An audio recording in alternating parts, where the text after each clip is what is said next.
public witnessing. Pagtanyag yung pag-aram, Biblia, magipakita kung paunan dito ginihimo. Kitaon ta kung paunan rini. Kitaon nato ng pasandayan ni Sister Elinda at Sister Clarice. Ate Clarice, ikaw man yan. Uy, Liz, ikaw man yan. Maihan na nga kita rin magkita. Kamusta ka na? Ate, okay, good man la. Busy as ko as usual. Oo, good man. Aga pa man po kamo yan oo. Aga kasi kami gitis ni sa namon instructor. Kaya, madali mag may iba malakad. Ngayon ko pala nakakad doon. Oo, pinagod ba kayo? Waray ko dapat mag-review ni Iko pa kusya na. Okay na yan kayo para aga ko yung pangalan.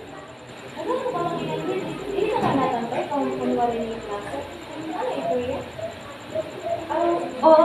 Oo, ate, tawag ko yun ni art card witnessing. Nakahit ko ako after hit atong mga klase.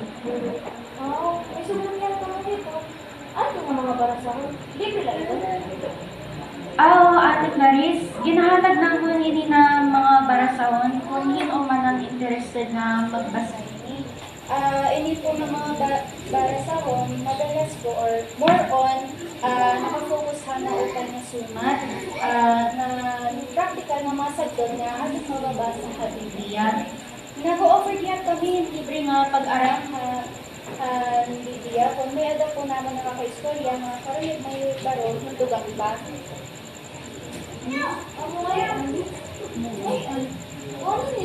Kinadumara ni iyo pa Bible study.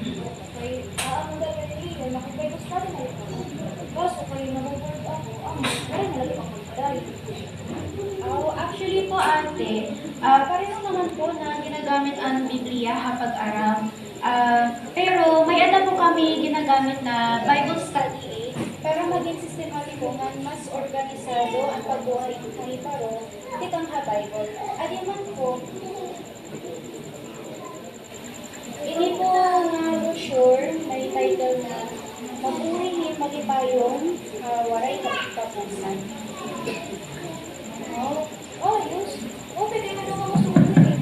Ako nila yun, waray kapitapusan din na study eh. Amo po ba?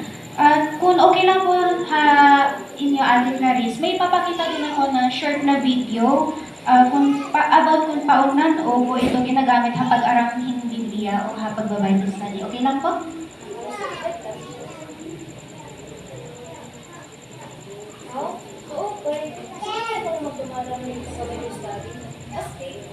Opo ate, habulin din nga brochure, may din madali para haadon na mas maintindihan ang mga concepts and teachings ng Biblia. Kaya kamo kaya ini nga mga pictures, tulad po na may kita nyo dyan.